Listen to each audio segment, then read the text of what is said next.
Sa simula ng kwento, ay makikita natin ang dalawang batang lalaki na naglalaban. Pareho silang nagsasagupaan sa loob ng training ground. Sa gitna ng laban, ang batang lalaking nakatayo sa harapan ay nagpakawala ng isang malakas na suntok patungo sa mga braso ng isa pang bata, dahilan upang mapa-atras ng bahagya ang ikalawang bata.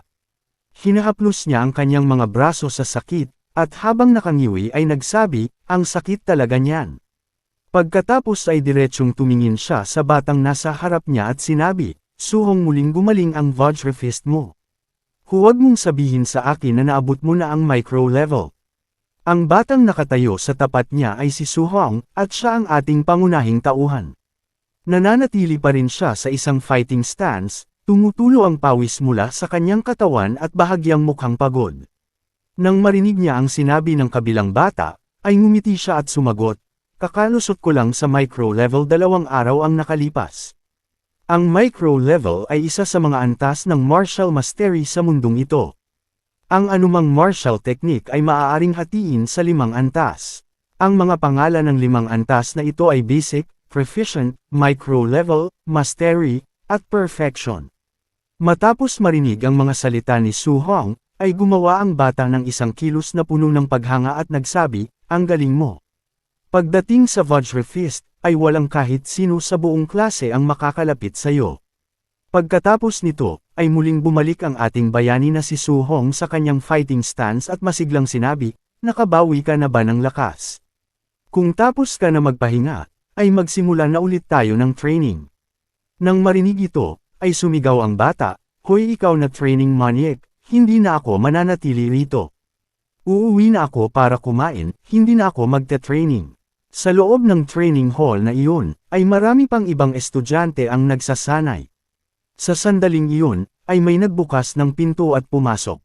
Ang batang nagsanay kasama ng ating bayani ay kinuha ang kanyang bag at nagsimulang maglakad palabas ng training room.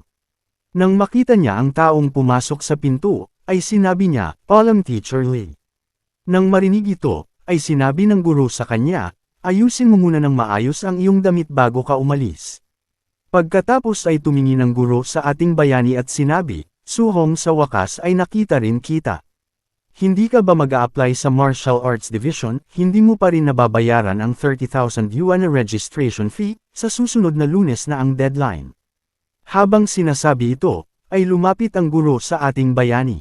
Nang marinig ang mga salita ng guro, ay nagsalita ang ating bayani na may bahagyang malungkot na ekspresyon. Teacher, hindi ba ninyo ako maaaring bigyan pa ng ilang araw? Nang marinig ito, ay sumagot ang guro, alam kong dumaraan sa kahirapan ang iyong pamilya, pero wala akong magagawa, ang patakaran ay patakaran. Nagpatuloy ang training hanggang sa maging hating gabi. Sa buong training ground, ay ang ating bayani na lamang ang natirang nagsasanay mag-isa. Habang nagsasanay, ay patuloy niyang iniisip ang 30,000 yuan na registration fee. Pakiramdam niya ay napakalaking halaga ng 30,000 yuan. Habang nagngangalit ang kanyang mga ngipin, ay patuloy siyang nag-iisip sa kanyang sarili. Nang ako'y 3 taong gulang, ay namatay ang aking mga magulang sa isang mabagsik na sakuna ng mababangis na halimaw. At mula noon, ay tumira na ako kasama ang aking tiyuhin at tiyahin. Nang matuklasan nila ang aking talento sa martial arts, ay hindi sila nag-atubiling suportahan ang aking pagsasanay. Pagkatapos ng lahat, sa panahong ito na nilalamon ng mababangis na halimaw, ang mga martial arts practitioner ay isang lubhang mataas ang kita na propesyon. Nagsasanay ako ng martial arts upang kaming lahat ay mamuhay ng maayos, ngunit ngayon ay lalo ko lang silang pinapahirapan. Pagkatapos nito, ay umalis din siya sa training room at nakarating sa kanilang bahay. Ipinarada niya ang kanyang sasakyan at nang bubuksan na sana niya ang pinto ng bahay, ay narinig niya ang pag-uusap ng kanyang tiyuhin at tiyahin sa loob. May nagsabi, hindi ba malapit ng maningil ng upa, magkano ang kulang natin? Bilang tugon ay sinabi ng isa pa, makinig ka, maaari nating ipagpaliban ang upa.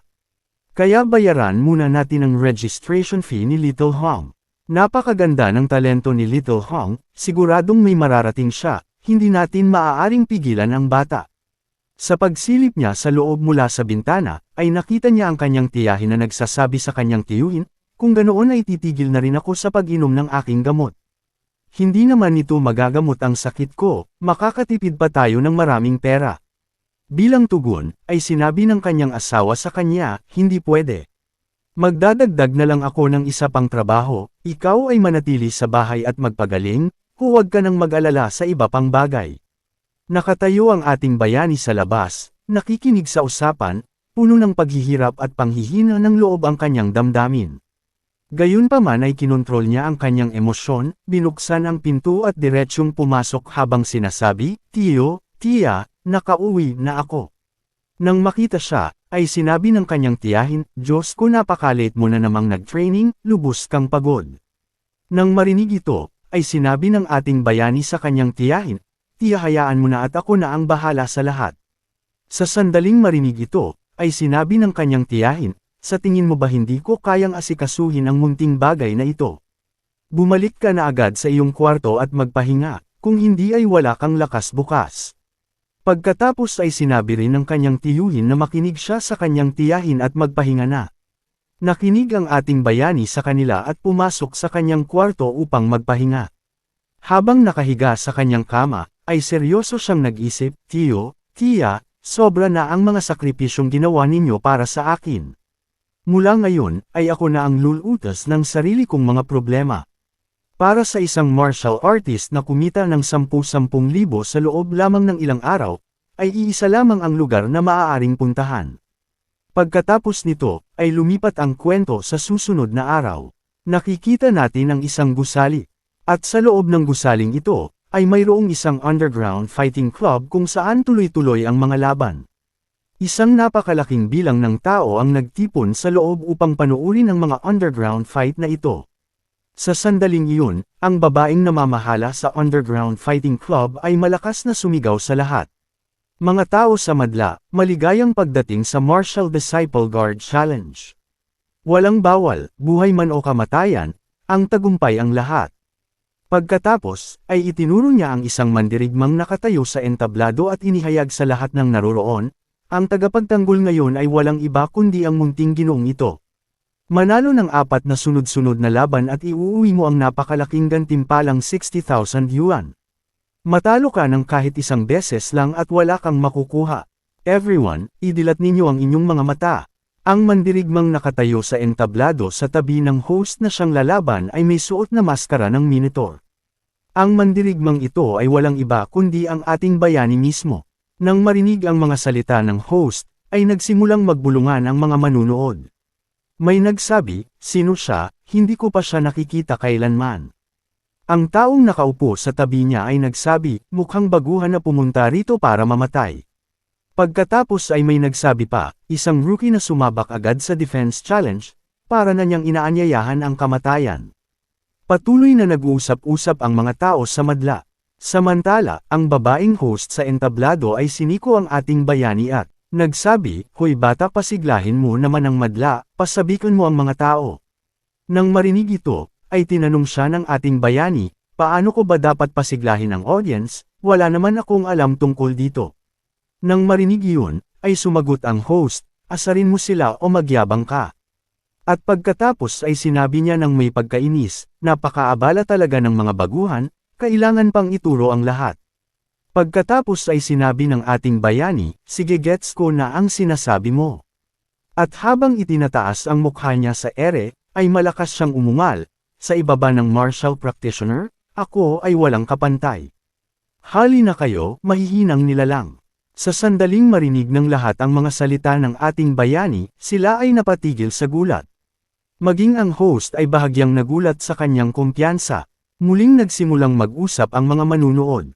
May nagsabi, tingnan mo siya, sobrang mayabang.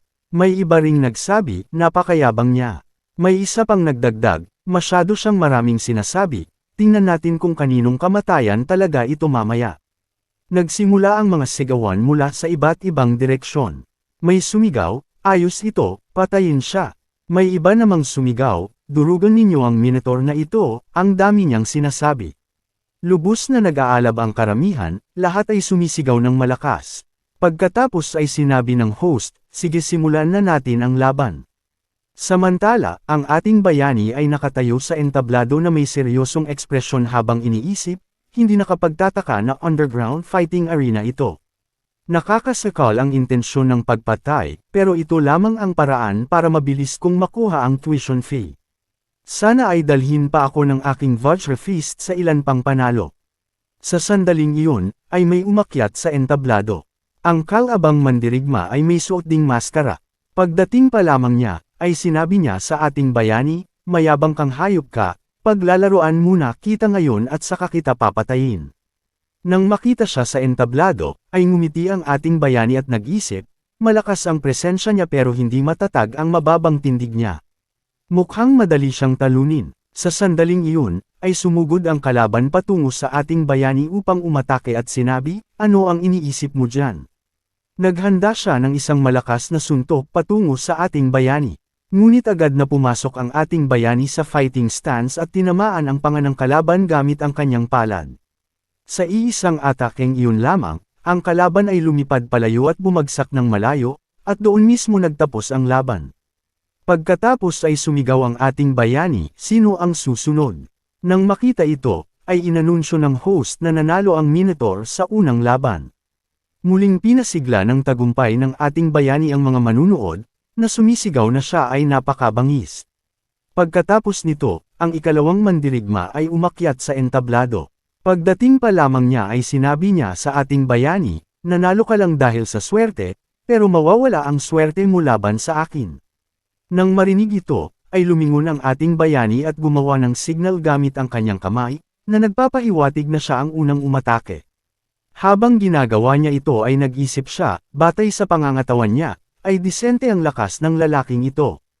Perpekto siya para subukan ang kapangyarihan ng aking Vajra Fist. Nang makita ang signal, ay buong bilis na sumugod ang kalaban at inatake ang ating bayani gamit ang isang suntok. Sumagot ang ating bayani ng sarili niyang suntok. Nagbanggaan ang kanilang mga kamao, at agad na naramdaman ng kalaban ang lakas sa likod ng suntok ng ating bayani at nag-isip, anong nakakatakot na lakas ng suntok na ito, mas malakas ang suntok niya kaysa sa akin. Ngunit bago pa man siya makapag-isip ng higit pa, ay tinamaan ng ating bayani ang kanyang mukha ng 3 o 4 na sunod-sunod na suntok, at pagkatapos ay direktang sinundan ito ng isang malakas na sipa sa kanyang tiyan. Sa iisang sipa na iyon, ang kalaban ay pinalipad palabas ng arena. Sa sandaling makita ito ng mga manunood, ay muli silang naging masigla, sumisigaw na kamangha-mangha ito at na siya ay napakalakas. Sa entablado, matapos talunin ang kalabang ito, ay hinamon ng ating bayani ang susunod. Inanunsyo ng host na ang Minotaur ay nanalo ng 2 sunod-sunod na laban. May ilang matatandang makapangyarihang personalidad sa loob ng lugar na nanunood din ng laban na ito. Isang matandang lalaki na nagmamasid sa laban ng ating bayani ang nagsabi, hindi pa man siya isang quasi-martial practitioner, ngunit ang kanyang lakas ay malayong mas mataas kaysa sa karaniwang mga martial apprentice. Ang batang ito ay hindi pangkaraniwang talento. Hindi nagtagal, ay may anunsyong dumating mula sa entablado na ang Minotaur ay nanalo na ng 3 sunod-sunod na laban. Nang makita ito ay sinabi ng matandang senior, katamtaman siya laban sa malalakas, pero higit pa sa sapat laban sa mahihina. Perpektong material siya para sa mga fixed fight.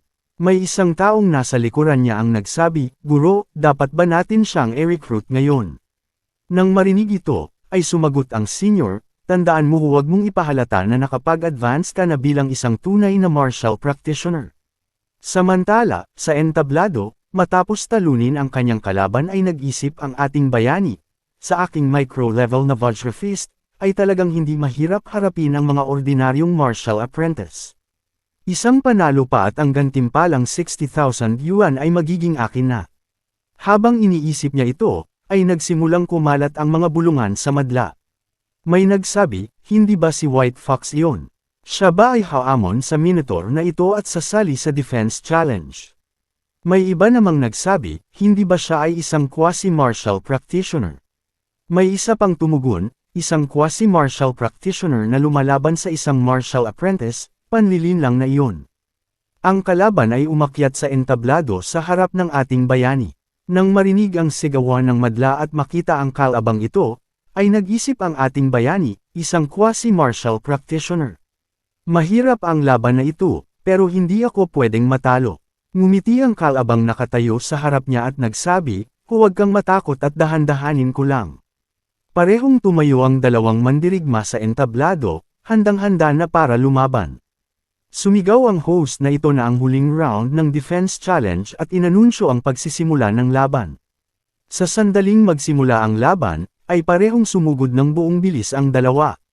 Inihanda ng ating bayani ang kanyang suntok at nag-isip, mas mababa ang level ko kaysa sa kanya. Kailangan kong ibuhos ang lahat mula sa unang galaw pa lamang.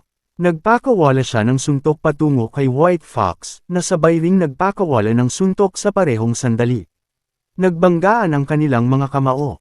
Nang maramdaman ang lakas ng suntok ng kalaban, ay naging seryoso ang ating bayani at nag-isip ng may pagkabigla, hindi siya quasi-martial practitioner, isa siyang tunay na martial practitioner. Sinasadya niyang pigilan ang kanyang vital blood energy, itinatago niya ang kanyang tunay na level. Sa sandaling iyon, ay pinakawalan ni White Fox ang isang makapangyarihang aura mula sa kanyang katawan na nagsimulang kumislap ng bahagyang pula. Malakas niyang itinulak pabalik ang suntok ng ating bayani at pinakawalan ang 3 o 4 na sunod-sunod na napakalalakas na Thunder Rush Fist na atake.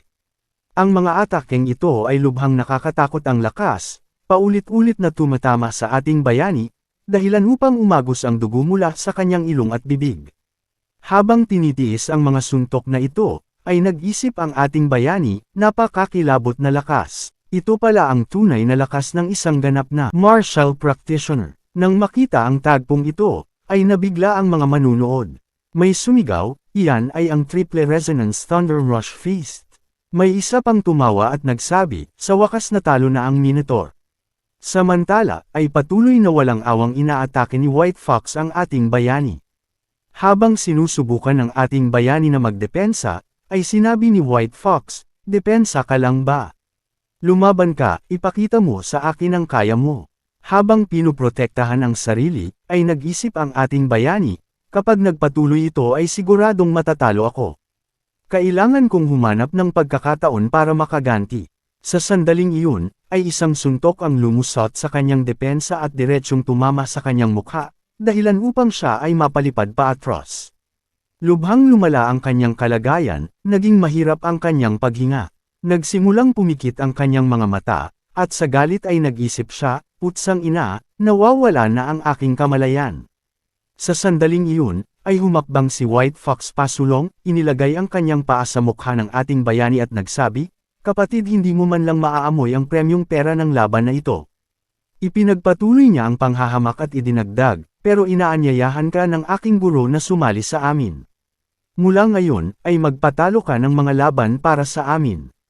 Pumayag ka, at babayaran ka pa rin namin ng buong premyo para sa laban na ito." Nang marinig ito, ay sinabi ng ating bayani, "Hinding-hindi ako gagawa ng ganitong kahiyahiyang bagay." Nang marinig ang sagot niya, ay sinabi ni White Fox, "Mag-isip kang mabuti, hindi mo kayang tanggihan kami." Sa pakikinig dito ay galit na sinabi ng ating bayani, "Kayo pa ba ay may lakas loob na tawagin ang sarili ninyo na mga martial practitioner matapos gawin ito?" Nang marinig ito, ay naghanda si White Fox ng isang malakas na sipa patungo sa tiyan ng ating bayani at nagsabi, "Kung ganoon ay wala nang dapat pag-usapan pa. Kung gayon, ay babalian kita para maging martial practitioner ka na lamang sa iyong mga panaginip."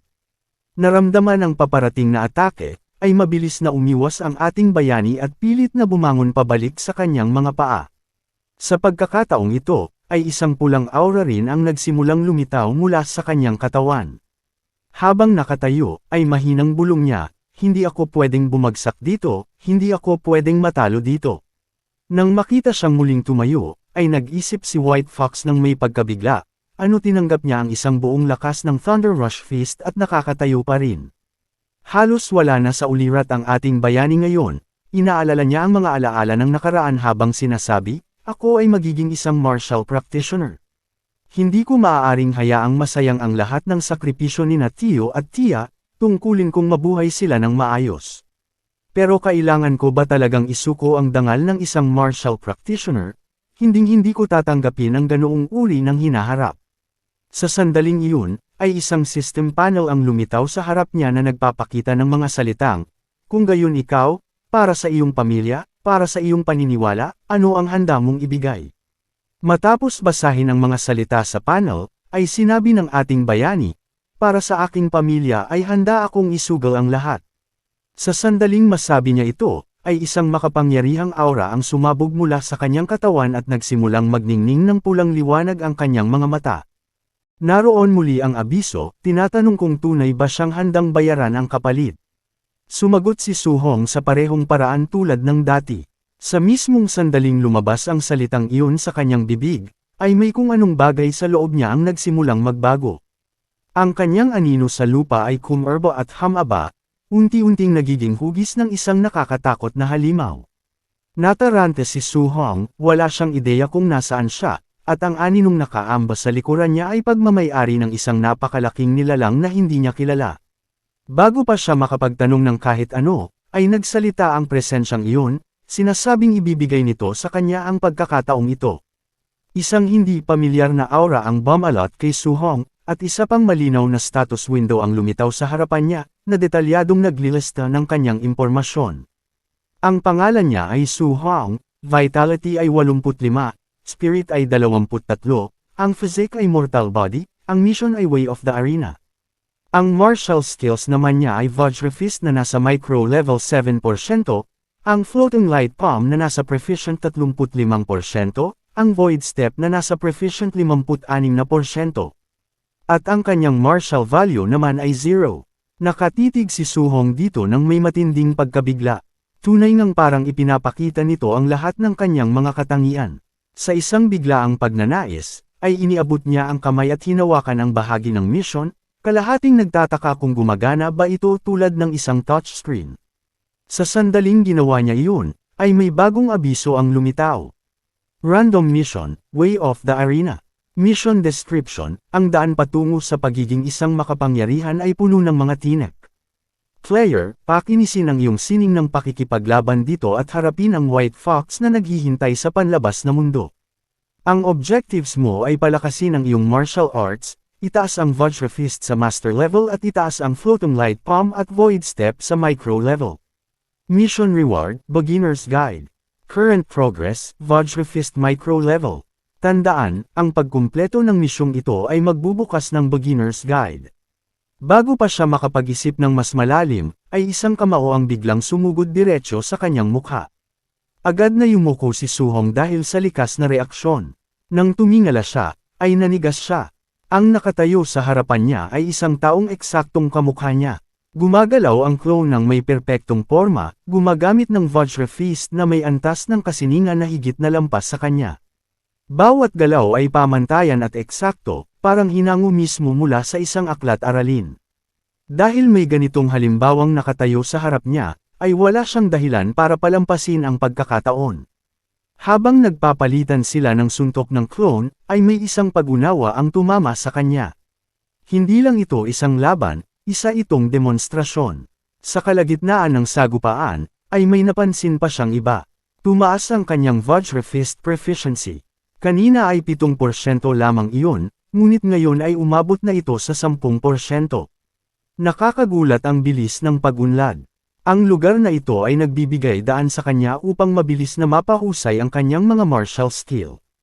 Nagpatuloy siya sa pakikipaglaban, sa pagkatuto, at sa pag-aayos ng sarili sa bawat banggaan. Patuloy na umakyat ang kanyang proficiency hanggang sa tuluyan itong umabot sa 100%.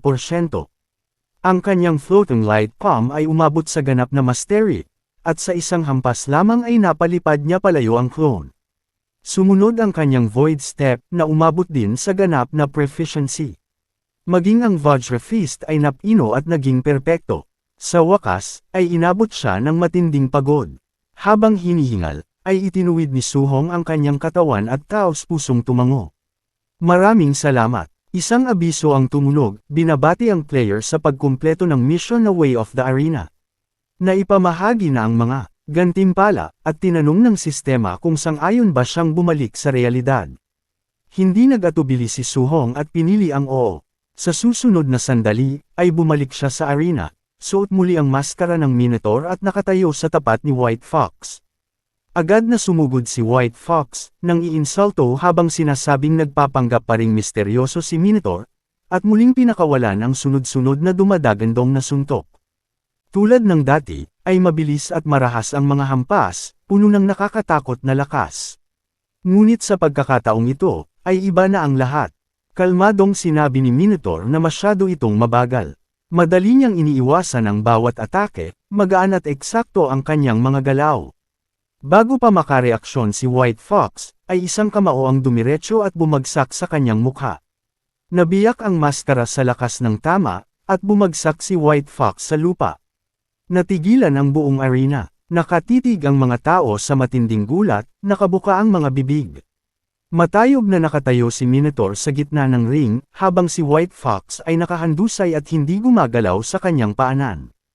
Kalmadong nagtanong si Minotaur kung kailan niya matatanggap ang premyong pera, dahil nanalo na siya sa ika-4 na laban. Halatang natulala ang tagapag-anunsyo, nautal sa paghahanap ng salita, bago umalingaw sa buong arena ang anunsyo. Opisyal na idineklara si Minotaur bilang panalo, matagumpay na naipagtanggol ang ring at nakuha ang malaking gantimpalang 60,000. Sa hanay ng mga manunood, ay dumilim ang ekspresyon ng guro. Vajra Fist sa mastered level, paano magagawa iyon ng isang simpleng martial apprentice? Kahit karamihan sa mga tunay na martial artist ay hindi kayang umabot sa ganoong antas. Napagtanto niyang may mali, kaya tahimik niyang inutusan ang kanyang mga tauhan na sundan si Minotaur at siyasatin ang tunay nitong pagkakakilanlan. Agad naman nilang tinanggap ang utos. Pagkalabas ng arena, ay mabilis na naramdaman ni Su Hong na may sumusunod sa kanya. Sa sandaling lumapit ang mga ito, ay bigla siyang kumilos. Sumabog ang kanyang bilis habang naglaho siya sa kanilang paningin. Natigilan ang mga humahabol, nalilito at hindi malaman kung saan siya nagpunta. Ngunit alam nilang hindi sila maaaring sumuko, ang amo nila ay naghahanap ng sagot. Ligtas na nakapagtago, ay palihim nang inisihan ni Su Hong ang kanilang pagtatangkang subaybayan siya. Makalipas ang isang oras, ay nakabalik na siya sa kanilang tahanan. Nang makita ng kanyang tiyahin at tiyuhin ang malaking bungkus ng perang dala niya, ay tuluyan silang napatigil sa gulat. Pabirong nagtanong ang kanyang tiyuhin kung nang hold up ba siya ng bangko, nagtataka kung saan nanggaling ang ganoong karaming pera. Casual na ipinaliwanag ni Su Hong na nagtatrabaho siya bilang sparring partner sa isang dojo. Nagustuhan daw ng dojo master ang kanyang talento at nagpa siya itong tustusan ang kanyang pag-aaral sa martial arts. Hindi napigilan ng tiyuhin na magtanong kung ito ba talaga ang parehong dojo na dati niyang inirereklamo. Ang dojo na kilalang kilala sa pagiging kuripot. Tumingin lamang si Su Hong sa kanila at tinanong kung hindi pa rin ba sila nagtitiwala sa kanya. Sa seryoso niyang ekspresyon, ay pareho silang napangiti. Tumawa ang tiyuhin at sinabing tama siya, hindi kailanman magsisinungaling sa kanila si Little Hong. Tumango naman ang tiyahin, sinasabing ang kanilang munting Hong ay tunay ngang may maliwanag na kinabukasan sa future niya. Napakasaya nilang dalawa na hindi na nila alam kung paano pa ito maipapahayag ng maayos. Nang gabing iyon, ay mag-isang umakyat si Su Hong sa bubong. Nakaupo roon sa ilalim ng tahimik na kalangitan, ay tumingala siya sa maliwanag at napakagandang buwan. Isa iyon sa mga sandaling unti-unting nagiging lalaki ang isang binata. Isa-isa niyang binalikan sa isip ang lahat. Bayad na ang registration fee para sa martial arts exam, at ayos na ang upa. Kahit ang gastusin sa pagpapagamot ng kanyang tiyahin ay hindi na isang agarang alalahanin. Sa pag-iisip ng lahat ng iyon, ay hindi niya napigil ang matawa sa ginhawa. Tinawag niya ang system interface at inamin sa sarili na ang kakayahan niyang gawing ligtas ang isang napakapanganib na sitwasyon ay lubos na dahil sa misteryosong sistemang ito. Nang suriin niyang mabuti, ay napansin niyang bukod sa antas ng kanyang martial skills, ay hindi gaanong nagbago ang iba pa niyang stats. Napako ang kanyang tingin sa isang bagay, ang martial value. Ito ang gamit nito. Isang bagong abiso ang lumitaw, nagsasabing natalo niya ang isang mas mataas na antas na kalaban at nakakuha siya ng 57 martial value points. Maaaring gamitin ang martial value upang pataasin ang vitality at martial skills, ngunit may babala itong gamitin ng maingat. Nagpa siya si Su Hong na subukan ito kaagad. Sa sandaling magdagdag siya ng puntos sa kanyang vitality, ay isang naglalagablab na bug zone ng enerhiya ang sumabog sa loob ng kanyang katawan, tila apoy na rumaragasa sa kanyang mga ugat. Mabilis niyang sinuri ang mga numero. Umabot na sa 70 ang kanyang vitality, antas na iyon ng isang quasi-martial artist. Walang pag-aalinlangan, ay pinili niyang ibuhos ang lahat ng natitirang martial value sa vitality. Patuloy na umakyat ang bilang, at sa bawat pagtaas, ay lalong naging malinaw ang paglakas ng kanyang pisikal na lakas. Ang kanyang katawan ay mas magaan, mas malakas, at mas buhay na buhay kaysa dati. Sa ilalim ng liwanag ng buwan, ay kinuyam ni Suhong ang kanyang mga kamao, dama ang mga pagbabagong unti-unting humuhupa at umaangkop. Simula pa lamang ito, matapos hamupa ng kaunti ang kanyang emosyon, ay ibinulong niya sa sarili na hindi lamang pisikal na lakas ang bumuti. Kahit ang mga sugat na bumabalot sa kanyang katawan ay halos tuluyan ng gumaling, at ang buong katawan niya ay tila umaapaw sa walang hanggang lakas. Dahil sobra pa ang kanyang enerhiya, ay nakaramdam siya ng pagnanais na subukan ng maayos ang kasalukuyan niyang lakas. Tumalon siya sa mga bubong, magaan ang galaw, at hindi nagtagal ay may naisip siyang magandang puntahan. May combat power tester sa drill ground ng paaralan, sapat na iyon. Hindi nagtagal, ay dumating siya sa panlabas na drill ground ng Star City No. 1 High School. Tahimik ang lugar, at isang nag-iisang Tier 1 combat power tester ang nakaupo roon sa dilim. Tinipon ni Suhong ang kanyang naglalagablab na vitality, iniikot ang kanyang mga balikat at nagpasya na magpigil, balak gamitin lamang ang 70% ng kanyang lakas. Nang tumama ang kanyang kamao sa makina, ay isang matinis na dagandong ang umalangaw-ngaw. Sa isang iglap, ay tumalon ang kanyang puso sa bigat ng suntok. Pagkatapos ay may napansin siyang mali, kumislap ang tester at tuluyang namatay. Nakatitig siya rito, tulala at agad na kinabahan. Masyadong mababa ang kalidad ng bagay na ito, papabayarin kaya siya. Nagpasya siyang mas mabuting huwag nang manatili roon, kaya tumalikod siya upang umalis. Sa sandaling iyon, ay may tinig na tumunog mula sa likuran, nagtatanong kung sino ang gumagawa ng napakalakas na ingay sa kalagitnaan ng gabi. Hindi na naghintay si Suhong na malaman pa, tumakbo na kaagad siya. Hindi nagtagal, ay dumating ang isang galit na tagapag-alaga at nakita ang sirang makina. Nagmumura siya ng malakas, hinihinging malaman kung aling bastardo ang palihim na pumasok sa drill ground at winasak ang tester. Sa kanyang galit, ay ibinulong niyang tanging ang dalawang pasaway na brat na sina Chen Shan at Li Tu lamang ang posibleng may kakayahang gumawa ng ganoon. Nangangalit ang kanyang mga ngipin, nanumpa siyang kapag nagsimula na ang klase ay sisiguraduhin niyang mabibigyan niya sila ng tamang leksyon. Puno ang gymnasium ng Star City No. 1 High School. Siksikan ang mga estudyante, at kasama si Suhong sa gitna nila. Habang naghihintay, ay may narinig siyang nagsabing binugbog daw si Chen Shan, na agad na nakakuha ng kanyang pansin. Dahil sa kuryosidad, ay nagtanong siya kung ano ang nangyari. May nagsabi sa malapit na narinig nilang winasak daw ni Chen Shan ang combat power tester sa panlabas na drill ground sa kalagitnaan ng gabi at tumanggi pa itong umamin. Dahil doon, ay pinarusahan siya ng principal sa mismong sandaling iyon. Nang marinig ito, ay nakaramdam si Suhong ng kaunting pagkailang. Lumalabas na may ibang umako ng kasalanan para sa kalat na siya ang gumawa. Kasabay nito, ay hindi niya napigil ang makaramdam ng ginhawa.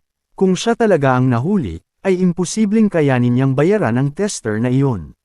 Bago pa siya makapag-isip ng mas matagal, ay umalangaw-ngaw ang boses ng tagapag-anunsyo sa buong bulwagan, sinasabing manahimik ang lahat. Inanunsyo niya na inimbitahan nila ang isang matandang kasamahan, isang Tier 3 martial artist na nagngangalang Chen Tian, upang magturo sa lahat ng isang C-rank martial art na Thunder Rush Feast, at inutusan ang mga estudyante na pag-aralan ito ng maayos. Agad na sumabog sa kaguluhan ang gymnasium.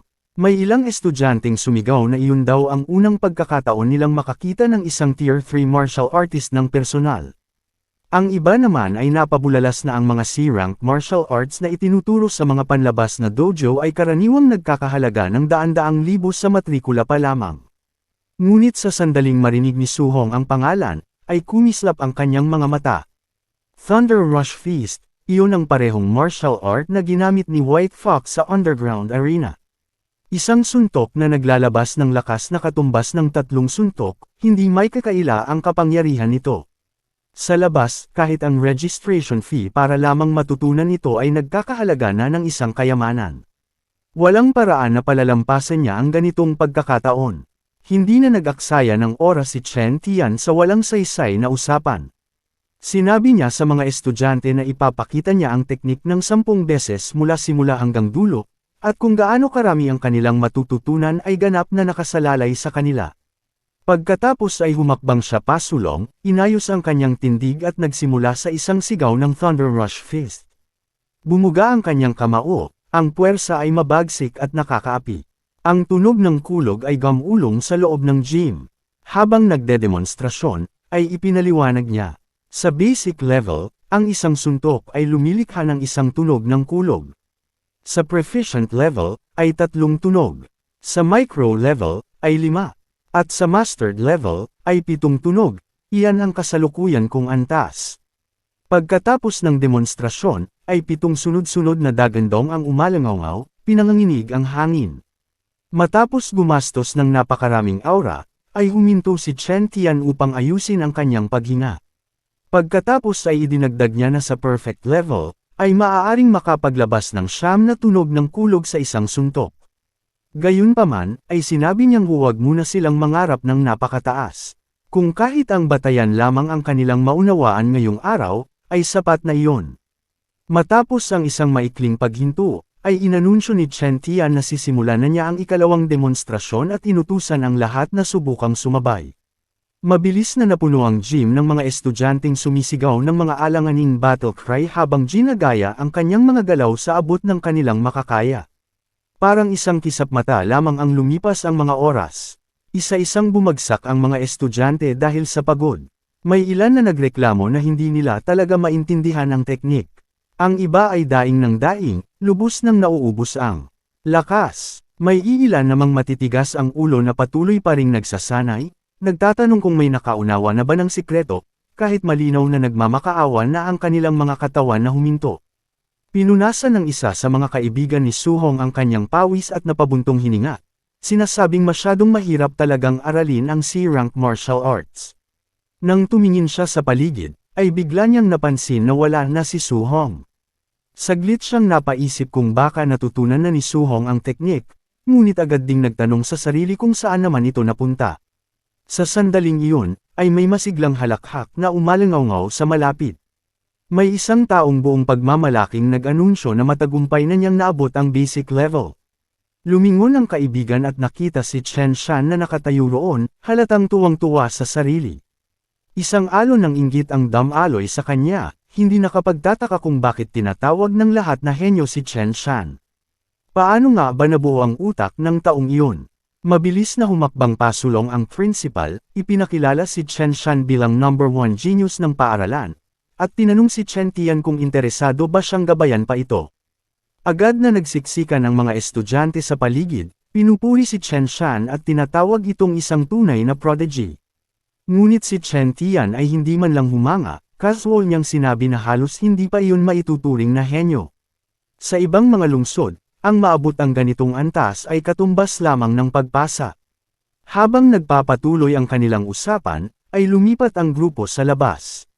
Nagreklamo si Chen Tian sa principal na ang batch ng mga estudyante ay hindi man lang kahanga-hanga, kaya pakiramdam niya ay walang saysay ang kanyang pagpunta. Sa kaibuturan ng kanyang isip, ay pinaghinalaan niyang masyadong nakatuon ang paaralan sa pagtanggap ng mga estudyanteng may pera kaysa sa may talento. Gayunpaman, ay alang-alang sa anyo, ay inaliw niya ang sarili sa pag-iisip na kahit papaano ay may isang estudyanteng nakaabot sa basic level, at malaki rin naman ang bayad sa kanya para sa pagbisita. Sa malakas na tinig, ay tinanong lamang niya kung talagang umaasa ang principal na makahanap ng isang top-tier na henyo sa lugar na ito. Bumantong hininga ang principal at sumang-ayon, sinasabing malupit ang landas ng martial cultivation at napakahalaga ng talento. Ang pagsusumikap lamang, kung walang pagkakataon, ay hindi sasapat. Habang nag-uusap ang dalawa, ay biglang may tunog na umalangaw sa hangin. Pareho silang nanigas, saka sabay na lumingon patungo sa pinanggalingan nito. 7 sunod-sunod na dagandong, 7 tunog ng Thunder Rush Fist. Agad na nagbago ang kanilang mga mukha. Napabulala sila sa matinding pagkabigla, nagtatanong kung paano posible na may isang tao sa paaralan na kayang umabot sa ganoong antas. Lalong natulala ang principal, sinabi niyang imposible iyon, wala pa siyang naririnig na ganoong estudyante sa paaralan. Doon lamang may napagtanto ang principal, na hindi man lang niya kilala ang estudyanteng iyon. Napako ang kanyang tingin sa mga suot nito, at kumabog ang kanyang dibdib. Ang unipormeng iyon ay malinaw na tanda ng isang estudyante. Mariing tumama ang pagkabigla. Kung nasunod ang gusto niya, marahil ay hindi pa nga kwalipikado ang estudyanteng ito na dumalo sa leksyon. At gayunpaman, maging si Chen Tian ay lubos na natigilan. Mahinang ibinulong niya na kalahating araw pa lamang siyang nagtuturo, ngunit may isang tao nang umabot na sa mastered level. Nablangko ang isip ng principal, tinanong niya kung nagkamali lang ba siya ng dinig.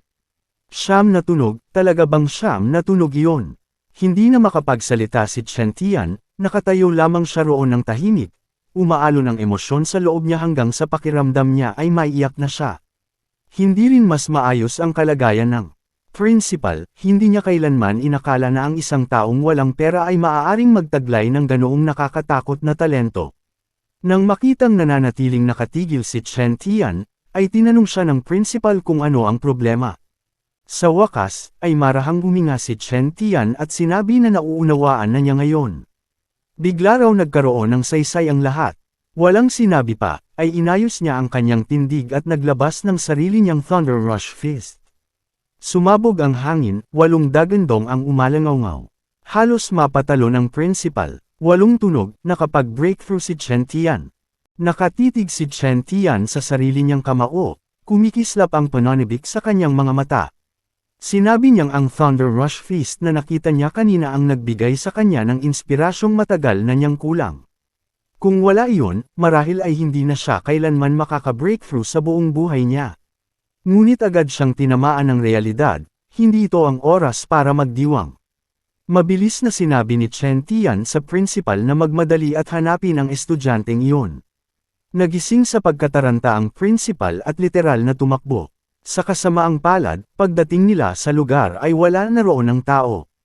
Samantala, si Su Hong ay nakuha na ang pakay niya. Habang papalayo, ay napaisip siya na ang paglinang ng isang rank martial art ay mas nakakapagod kaysa sa low-rank Vajra Fist. Ang kanyang Thunder Rush Fist ay umabot na sa Perfect Realm, ang susunod na hakbang ngayon ay alamin kung paano makakakuha ng mas maraming martial value points at itulak ang sarili upang maging isang tunay na martial artist sa lalong madaling panahon. Hindi maaaring umasa palagi sa mga laban na may buhay at kamatayan tulad ng underground arena. Kung makakakuha siya ng martial value sa pamamagitan ng normal na sparring, ay mas magiging mabuti iyon. Hindi nagtagal, ay dumating siya sa kanyang pinagtatrabahuhan, ang Raging Thunder Dojo. Sa loob, ay nagsasanay ang mga estudyante gaya ng dati. Nang makita siya, ay may nagtanong kung bakit siya nagpakita ngayon. Casual na sumagot si Su Hong na wala naman siyang ginagawa at napadaan lang siya upang magsanay. Biglang may malakas na pagbagsak ang umalangaw sa buong bulwagan, isang estudyante ang tinamba at bumagsak sa lupa. Nakatayo sa ibabaw niya ang isa pang lalaki, nanlilibak habang sinasabing kung may maglalakas loob mang magsabi na mahina magturo ang kanyang guro, ay mas mabuting aminin muna nito ang sarili nilang kakulangan sa pag-unawa kaysa maghanap ng mga dahilan. Sumulyap si Su Hong at nagtanong kung ano ang nangyayari roon. Ipinaliwanag ng isang tao sa tabi niya na matagal-tagal na ring hindi nagpapakita si Su Hong kaya hindi niya alam ang mga pangyayari. Ang guro raw ng estudyanteng iyon ay isang bagong dating na instructor, napakalakas daw ngunit minamaliit nito ang mga ordinaryong tao at nagtuturo ng pabaya at paimbabaw. Bukod pa roon, ang alagad nito, isang lalaking nagngangalang Lian, ay napakalakas din. Habang nag-uusap sila, ay isa na namang estudyante ang tinamba. Tiningnan ni Lian ang nakahandusay at nanlait, sinasabing sa ganoong antas, ay naglakas loob pa talaga itong hamanin siya. Bago pa lumala ang sitwasyon, ay humakbang si Su Hong at hinawakan ang palso ni Lian, sinabing sapat na iyon. Agad siyang tinitigan ni Lian ng masama, hinihinging malaman kung sino siya at sinasabing bitawan siya kung may lakas ng loob siya. Idinagdag ni Lian na maaari nilang ayusin ito ng maayos, isa laban sa isa sa arena. Hindi umatras si Su Hong at kalmadong sumang-ayon. Sa sandaling iyon, ay may isang boses na sumingit, nagtatanong kung ano ang kaguluhan at nag-aanunsyo na magsisimula na ang klase. Binawi ni Lian ang kanyang kamay at nanlait, sinasabing sinuwerte si Su Hong sa pagkakataong ito. Habang pinapanood siyang umalis, ay hindi maiwasang isipin ni Su Hong na ang lalaking iyon ay labis na mayabang. Maya-maya ay nagsalita ang instructor at inanunsyo na iyon na ang huling araw na ituturo niya ang Raging Sea Spear Technique. Gaya ng dati, ay isang beses lamang niya itong ipapakita. Habang inaayos niya ang kanyang tindig, ay malinaw na hindi siya naniniwalang may sinumang makakatuto mula sa iisang demonstrasyon lamang. Gayunpaman, ay nanood si Su Hong ng may matinding konsentrasyon. Para sa kanya, ay sapat na ang isang beses. Nakapako ang kanyang mga mata sa bawat galaw habang humahawi ang sibat sa hangin. Nang matapos ang demonstrasyon, ay tumalikod ang instructor upang umalis, sinasabing kung gaano karami ang kanilang natutunan ay ganap na nakadepende sa kanila. Agad na sumabog ang mga reklamo. May mga estudyanteng nagmura, sinasabing panloloko ang isang beses na demonstrasyon. Ang iba naman ay nagreklamo na ang mga nasa hulihan ay hindi man lang malinaw na nakakita. Ngunit si Su Hong ay nakuha na ang asensya. Gumalaw ang sibat na tila isang bahaing dragon na yumuyurak sa dagat, ang momentum ay rumaraga sa pasulong na parang walang katapusang mga alon. Kumuha siya ng sibat at nagsimulang gumalaw, perpektong ginagaya ang kanyang nakita kanina. Sa isang iglap, ay natahimik ang lahat. Pagkatapos ay sumabog ang mga hiyawan. Nakatitig ang mga tao sa matinding pagkagulat, sumisigaw na talagang natutunan ni Su Hong ang teknik. May mga bumubulong na ito ang unang pagkakataon na nakakita sila ng ganitong klaseng martial arts prodigy, habang ang iba naman ay mapait na nag-iisip kung sila ba ay sadyang masyadong bobo upang makaunawa. Dahil sa ingay, ay bumalik si Lian at nagtatanong kung sino raw ang sinasabing nakatuto, may halong pangungot siya sa kanyang tono. Nang makita niya si Su Hong at ang maayos na pag-agos ng sibat nito, ay kumitid ang kanyang mga mata. Mukhang ang naunawaan nito ang teknik, kaya isang interes ang sumiklab sa kanyang isipan. Magiging masaya ang subukan ng ganitong tao. Humakbang siya pasulong at tinawag si Su Hong, sinasabing bibigyan niya ito ng ilang payo tungkol sa teknik ng sibat. Umismid si Lian at hinawakan ang kanyang sibat, pinaikot ito bago ituro ang dulo kay Su Hong, malinaw na hinihamon siya. Simple lamang ang sagot ni Su Hong, sumang-ayon siya. May isang taong nagmamadaling sumubok na pigilan siya, nagbabala na kahit masama ang ugali ni Lian, ay tunay na mataas ang lakas nito at hindi dapat maging padalos-dalos si Su Hong. Ngumiti lamang si Su Hong at sinabing huwag mag-alala. Humakbang siya pasulong, kinuha ang sarili niyang sibat at pumwesto. Humarap kay Lian, ay magalang niyang sinabi na inaabangan niya ang kanyang paggabay. Ang iisang pangungusap na iyon ay tuluyang nagpagalit kay Lian, sumigaw ito na mayabang daw si Su Hong at agad na idineklara na ipapakita niya sa kanya ang Raging Sea Spear technique sa micro level. Nanatiling kalmado si Su Hong. Habang ginagalaw niya ang sibat, ay tahimik niyang inaayos ang kanyang kontrol.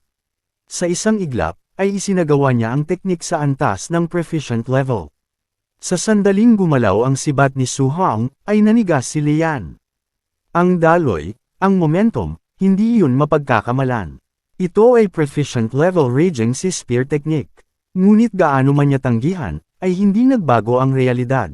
Habang umaabot sa proficient level ang Raging Sea Spear technique, ang mga galaw ni Su Hong ay umagos na parang nagngangalit na alon ng dagat. Sa sandaling na isagawa niya ang porma, ay nanigas ang kalaban sa matinding pagkabigla. Hindi siya makapaniwala sa kanyang nakikita. Isang simpleng martial apprentice, isang taong hindi pa nga ganap na martial artist ay talagang napaabot ang Raging Sea Spear technique sa antas ng proficient. Isang bagay iyon na kahit maraming veteranong nagsasanay ay hindi nakakamit. Ngunit ang eksenang nasa harap niya ay hindi may kakaila, totoo iyon. Isang system notification ang kumislap sa harap ng mga mata ni Su Hong. Defeated a higher level opponent, martial value plus 35. Kaya pala talaga itong gumagana, kahit ang ordinaryong sparring ay nagbibigay ng martial value. Ibig sabihin, ay hindi na niya kailangang isugol palagi ang kanyang buhay. Maaari siyang dahan-daw ang lumakas sa pamamagitan ng tamang labanan. Samantala, ang isipan ng kalaban ay lubusang nagkagulo. Imposible, talagang imposible. Taon-taon akong nagsanay, ngunit, naabot niya ito sa napakaikling panahon lamang. Kung ganoon, ay ano pa ang silbi ng lahat ng pagsisikap ko? Durog na durog ang kanyang paniniwala. Bago pa tuluyang lumala ang sitwasyon, ay may malakas na boses ang sinabihan silang tumigil. Sa sandaling iyon, ay dumating ang instructor. Pagkakita sa nangyari, ay agad siyang namagitan at pinagalitan ang disipulo. Nang subukan itong magprotesta, ay biglang tumigas ang mukha ng instructor at walang pag-aalinlangang sinampal siya. Kung hindi mo kayang harapin ang sarili mong pagkatalo, malamig niyang saway, ay anong uri ng martial artist ang inaakala mong ikaw ay? Maraming nanunood ang nakaramdam ng kakaibang kasiyahan sa eksena. Ang disipulong iyon ay matagal ng mayabang, at ang makita siyang mapahiya ay halos nakakapresko. Ngunit hindi nagtagal, ay lumipat ang tingin ng instructor kay Su Hong, puno ng pagkabigla. Isang beses lamang niyang ipinakita ang teknik, ngunit ang batang ito ay umabot na agad sa antas ng proficient. Kahit ang mga tinatawag na henyo ng imperial na kabisera ay hindi kayang gawin iyon. Ang talento mo ay nakakatakot, mabagal na wika ng instructor. Mayabang man ang batang ito, ang makatagpo ng tulad mo ay isa ring uri ng kapalaran para sa kanya. Bahagya niyang inikumpas ang kanyang mga kamay bilang pagbati kay Su Hong. Little brother, ang asal ng aking disipulo ay refleksyon ng aking pagkukulang sa pagtuturo, sana'y patawarin mo kami. Sandaling natigilan si Su Hong, hindi niya inasahan ang biglang pagbabago ng ugali ng lalaki. Paglabas niya sa training grounds, ay saka lamang siya inabutan ng pagod, ngunit ito'y isang uri ng pagod na nagbibigay saya. Mas marami siyang nakuha kaysa sa inaasahan niya ngayon. Hindi lamang niya na-master ang Thunder Rush Fist at Raging Sea Spear technique, kundi nakakuha rin siya ng malaking halaga ng martial value. Habang naglalakad sa campus ng Star City No. 1 High School, ay tahimik niyang binalikan sa isipan ang lahat ng nangyari. Papalapit na ang entrance examination, ang mga mayayamang estudyante ay naghahanda na ng mga high-grade alloy weapons. Kung nais niyang makipagsabayan, ay kailangan din niya ng isa. Nanatili pa rin sa kanyang mga kamay ang pakiramdam ng sibat. Mula ngayon ay sibat ang gagamitin ko, desidido niyang sabi. Kailangan niyang makahanap ng isang maayos na alloy spear. Ngunit napagtanto niya na ang kakaunting pera na mayroon siya ay hindi pa sapat kahit para sa gamutan ng kanyang tiyahin, lalo na para sa isang alloy weapon na nagkakahalaga ng halos 70,000. Gayunpaman, ay hindi siya sumuko. Siguradong may ibang paraan. Sa sandaling iyon, ay isang anunsyo ang umalangaw-ngaw sa buong lungsod, sinabing mas madalas nang lumilitaw ang mga mababangis na halimaw sa wilderness, at ang City Lord ay naghahanap ng mga martial artist upang manghuli sa kanila kapalit ng malalaking gantimpala. Pagkarinig nito, ay agad na naunawaan ni Su Hong na ito ang pagkakataong hinihintay niya. Nang gabing iyon, pag-uwi niya ay abala pa rin ang kanyang tiyahin gaya ng dati. Sinabi nitong huwag siyang masyadong magpakahirap, at pinaalalahanan siyang kamakailan lamang ay nagbigay na siya ng pera. Ngunit ang kanyang tiyuhin ay nagsabing hanggat kaya pa niyang magtrabaho, ay hindi siya aasa kay Su Hong, igiit niyang kikita siya ng sarili niyang pera. Pagpasok ni Su Hong, ay mainit ang kanilang pagbati. Sinabihan niya silang magpahinga na at hayaan siyang humawak ng lahat, sinabing kaya na niyang kumita ngayon. Tumawa ang kanyang tiyuhin. Maganda pakinggan, pero hindi ako pwedeng basta umupo lang. Kikilos pa rin ako kahit kaunti para sa pang-araw-araw. Ngumiti rin ang kanyang tiyahin. Kailangan naming magtipid hanggat maaari, para makapag-focus ka sa cultivation sa hinaharap. Sa pagkarinig nito, ay parang may humigpit sa dibdib ni Su Hong. Napakatagal nang namuhay ng payak ng kanyang tiyuhin at tiyahin. At hanggat hindi niya kayang kitain ang sapat para mabuhay sila ng walang pag-aalala, ay hinding-hindi sila titigil sa pagpapagod ng sarili. Nang gabing iyon, ay nakatayo siya sa rooftop at muling binuksan ang kanyang status panel. Alam niyang mapanganib ang wilderness, at kung nais niyang pumunta roon ng ligtas, ay kailangan niya ng mas malaking lakas. Nagpasya siyang ibuhos ang lahat ng mayroon siya sa pagpapalakas ng sarili. Habang ibinubuhos niya ang natitirang martial value sa vitality, ay isang makapangyarihang sensasyon ang rum agasa sa kanyang katawan. Umugang ang kanyang dugo, humigpit ang kanyang mga kalamnan.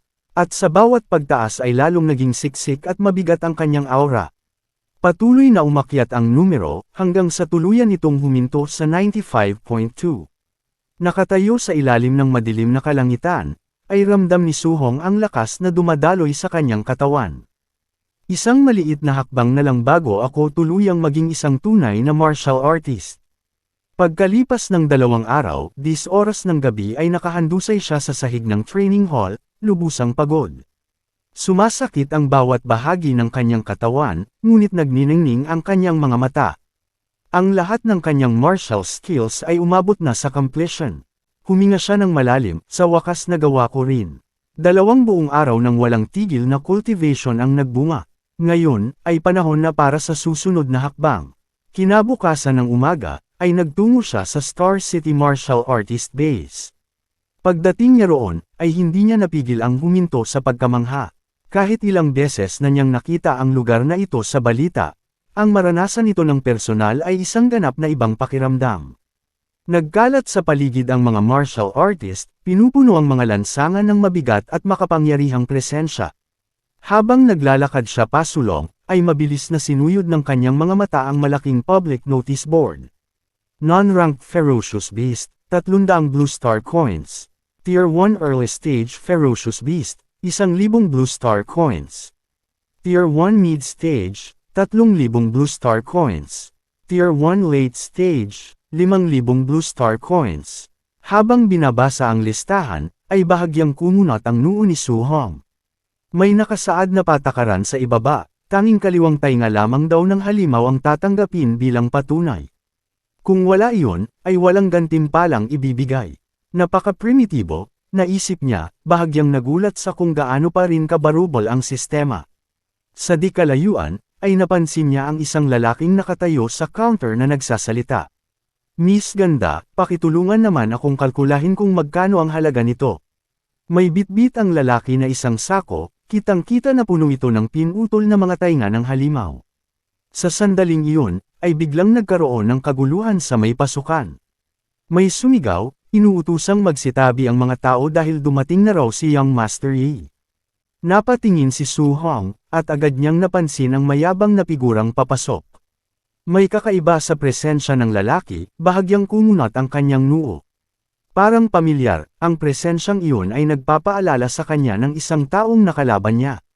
Nag-umpisang umalangaw ang mga bulungan. Kung hindi lang dahil ang tiyuhin niya ang may hawak ng lugar na ito, di sana ay matagal na siyang nabugbog hanggang mamatay. Narinig ko nga, binugbog daw siya ng malala ilang araw lang ang nakalipas. Deserve niya, talaga, kaya pala ang hina na. Ng presensya niya nitong mga nakaraang araw. Tahimik lamang na nakinig si Su Hong. Pagkaraan, ay muli siyang tumingala at sandaling nagtagpo ang kanilang mga mata. Isang kisap ng pagkilala ang dumaan sa pagitan nila, bahagyang humigpit ang hangin. Hindi niya maiwasang isipin na ang tunay na panganib ay hindi lamang ang mga ferocious beast sa labas, kundi pati na rin ang mga tao. Pinayuhan niya ang sarili na manatiling maingat, anuman ang mangyari. Habang palabas na siya, ay may isang taong sumulyap sa kanya at nagkomento. Sinabing mukha siyang bata at tinanong kung ito ba ang unang beses niyang papasok sa wilderness ng mag-isa. Maikli lamang ang sagot ni Su Hong, at nagpatuloy siya sa paglalakad. Sa likuran niya, ay umiling ang lalaki at bamulong. Isa na namang ignorante na nagmamadaling mamatay. Pagpasok niya sa wilderness, ay sinipat ni Su Hong ang paligid. Lant iyan at tahimik ang kagubatan, halos payapa. Gayunpaman, ay pinaalalahanan niya ang sarili na huwag ibaba ang kanyang pagbabantay. Kailangan kong bumalik na may resulta, sabi niya sa sarili. Hindi ako pwedeng umuwi ng walang dala. Lumipas ang 2 oras habang patuloy siyang sumusulong ng mas malalim. Uminom siya ng tubig at bahagyang napakunot ang noo, ni isang ferocious beast ay wala pa siyang nakita. Napaisip siya kung napagod na ba ang lahat ng halimaw sa panlabas na bahagi ng kagubatan. Sa pag-iisip na iyon, ay pinabilis niya ang hakbang at mas pumasok pa sa loob.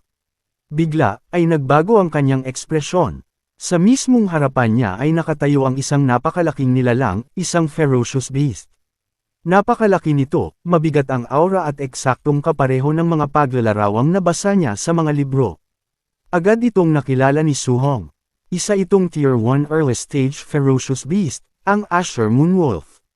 Nakatingin ito sa kanya gamit ang namumulang mga mata, inilalantad ang mga pangil habang naglalabas ng mababang ungol.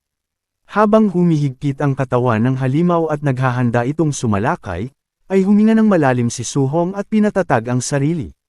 Nang sumugod ang lobo gamit ang matatalim nitong mga kuko, ay agad na kumilos si Su Hong.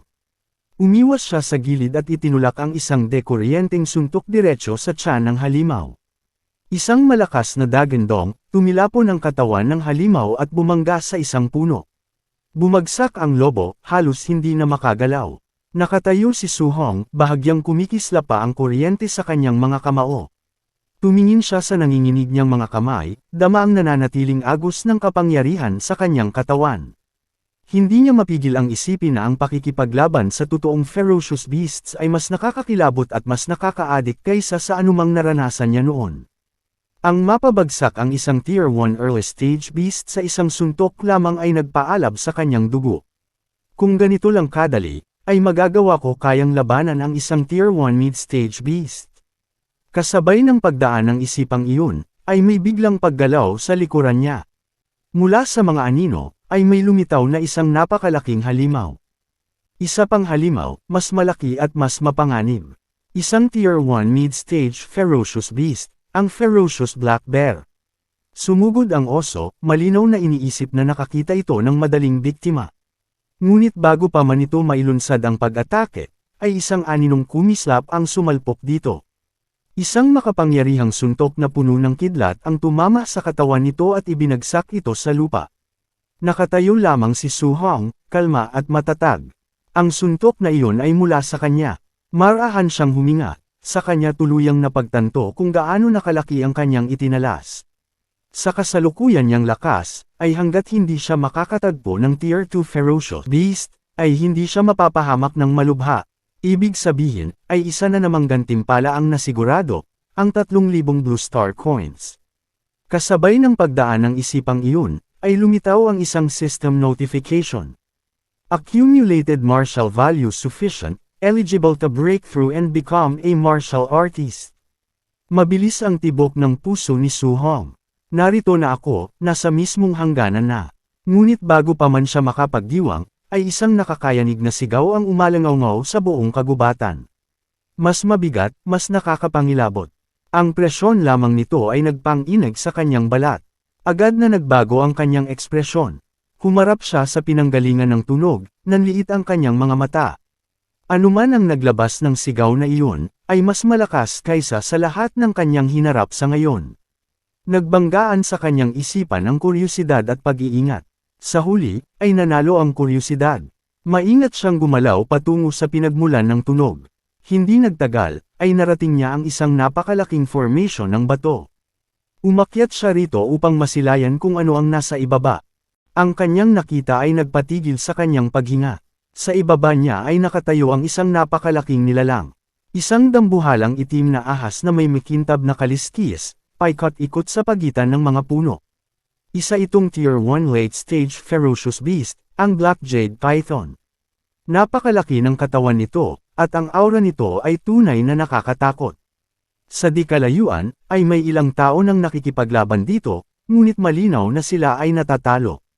Isa-isa silang tinatalsak palayo, ganap na nalalamangan ng halimaw. Nakatitig si Su Hong, malakas ang tibok ng puso. Bigla, ay isang matalim na pakiramdam ng panganib ang tumusok sa kanyang isipan. Halos kasabay noon, ay tumalon siya palayo, at tama ang naging desisyon niya. Isang napakalaking hampas ang bumagsak sa mismong kinatatayuan niya kanina. Ang buntot ng halimaw, ay dumadagandong sa lupa na may nakakakilabot na lakas. Halos hindi pa man nakakabawi si Su Hong sa paglapag, ay napilitan siyang tumalon muli, halos hindi naiwasan ang isa pang malawak na hampas. Kahit ganoon, ang bilis ng atake ay sumagi pa rin sa kanya, nagpapadala ng panginginig sa buong katawan. Habang pinatatag niya ang sarili, ay may napansin siyang isang tao sa di kalayuan, malubhang sugatan at hindi na makagalaw. Isinantibi ni Su Hong ang sariling sakit, dinampot niya ang sandata ng bumagsak na tao. Mikikihiram lang sandali, mahinang sambit niya bago humarap muli sa halimaw. Ang dambuhalang python ay umangat, ibinuka ang panga habang naghahanda ng panibagong pagsalakay. Halos hindi na naman nakaiwas si Su Hong, gamulong palayo sa huling sandali. Pagbangon niya, ay mabilis na umikot ang kanyang isipan. Karaniwan, ang isang Tier 1 late-stage ferocious beast ay nangangailangan ng maraming martial artist na magkakasama upang pabagsakin. Ngunit narito siya, kaya niyang harapin ito ng mag-isa. Napagtanto niya ang dahilan, lahat ng kanyang martial skills ay nasa perpektong estado na. Gamit ang kanyang perfected void step, ay mabilis siyang gumalaw sa larangan ng labanan, iniiwasan ang mga atake ng halimaw sa bilis na halos hindi makita ng mata. Pagkatapos ay isinugod niya ang kontra-atake. Itinusok niya ang kanyang sibat gamit ang Raging Sea Spear technique. Tumagos ang sibat sa makapal na balat ng halimaw. Isang galit at masakit na sigaw ang umalingaw mula sa lalamunan ng python. Nagwala ang halimaw, nanginginig at humahampas sa matinding sakit. Hindi umatras si Su Hong. Muli siyang umatake, ang mga galaw niya ay tuloy-tuloy, eksakto at walang nasasayang. Unti-unti niyang itinutulak ang dambuhalang nilalang sa isang baliw na pagwawala. Ngunit alam niya ang katotohanan. Napakalaki ng katawan nito, kaya hindi madali ang magbigay ng isang nakamamatay na atake. Dahil sa laki ng pagkakaiba nila, ay mahirap tamaan ang isang fatal na atake. Habang gumagalaw siya, ay paulit-ulit niyang pinaalalahanan ang sarili. Kailangan kong maging matyaga, kailangan ko muna itong pahiniin at hintayin ang tamang pagkakataon. Bigla, ay muling hamampas ang halimaw. Ang napakalaking katawan nito ay sumalpok patungo sa kanya na may napakalupit na lakas. Bilang tugon, ay pinakawalan ni Su Hong ang kanyang Thunder Rush Fist na nasa perfect level. Ang sumasabog na puwersa ay bumangga ng diretsyo sa atake ng halimaw, tumigil ang pagsalakay nito. Ngunit malayo pa sa tapos ang labanan. Alam ni Su Hong na sa tuwing makakapagbigay siya ng matagumpay na atake, ay hindi siya pwedeng magtagal. Kailangan niyang umatras agad at palawakin ang distansya, at maghanap ng panibagong opening. Isang pagkakamali lamang, ay kamatayan na niya. Iyan ang kapalit ng pagharap sa isang nilalang na ganito. Ramdam niya ang bigat ng kanyang paghinga sa bawat palitan. Nakakapagod ang ganitong laban, ngunit ito rin ang pinakaligtas niyang opsyon. Habang humahaba ang laban, kahit siya ay nararamdaman na ang unti-unting pagbaba ng kanyang stamina. Kasabay nito, ay hindi rin maganda ang kalagayan ng Black Jade Python. Bumabagal na ang mga galaw nito, magaspang at hindi pantay ang paghinga. Napagtanto ni Su Hong na nasa hangganan na rin ito, kaunti na lang. Kung magpapatuloy ako, ay matatapos ko ito. Ngunit bigla, ay isang nakakamatay na lamig ang gumapang sa kanyang likod. Bago pa siya makakilos, ay isang marahas na puwersa ang sumalpok sa kanya mula sa gilid. Tumilapon ang kanyang katawan, malakas na bumagsak sa lupa. Agad siyang nawalan ng hangin. Piliting tumayo, ay galit niyang tinanong kung sino ang may gawa nito. Mula sa mga anino, ay ilang tao ang lumabas. Isa sa kanila ang tumawa ng malakas, halatang nasisiyahan sa sitwasyon.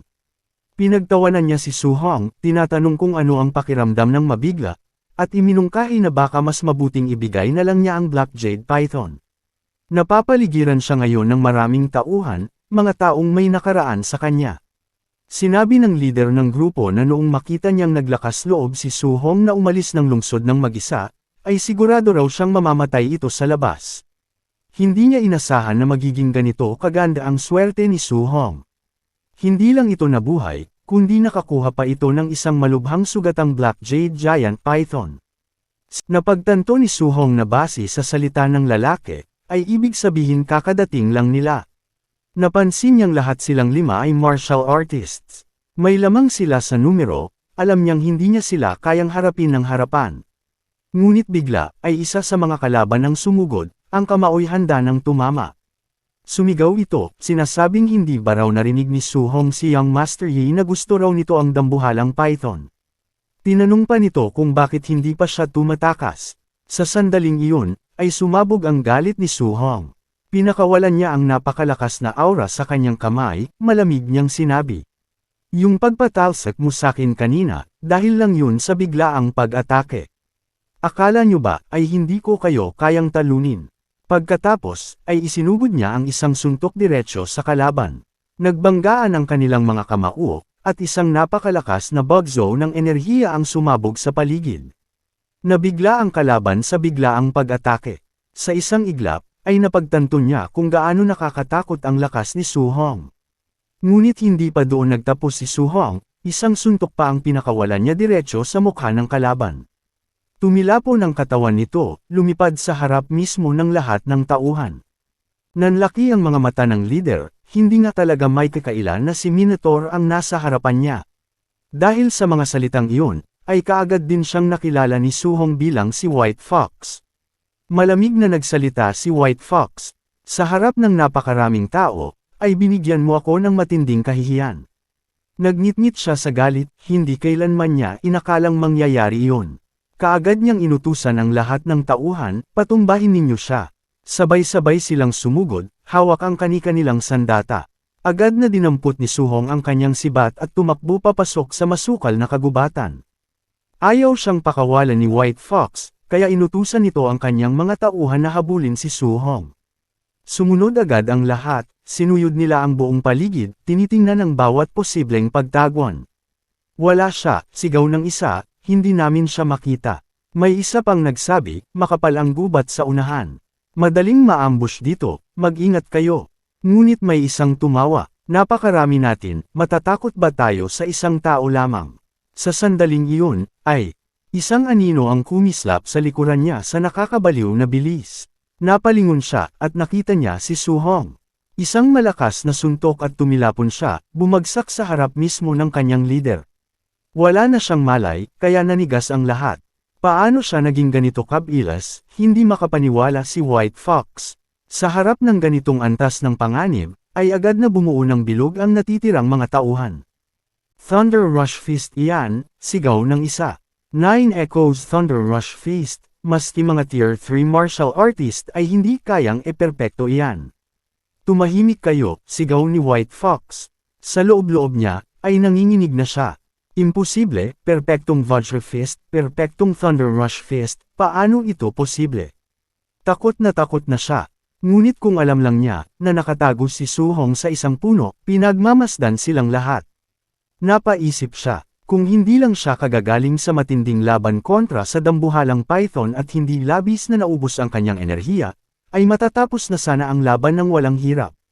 Ngunit sa ngayon, ay kailangan niyang isa-isahin ang mga ito. Ibinato niya ang sibat, tumama ito sa lupa sa di kalayuan at napatigil ang lahat sa gulat. Sa sandaling tumingin sila, ay biglang may isang hinayla si Su-hong.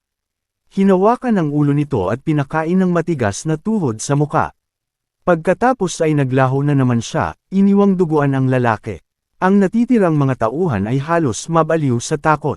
Kahit magkakasama sila, ay ramdam nilang wala silang laban. Masyado siyang malakas, sigaw ng isa. Umalis na tayo, Young Master Yi.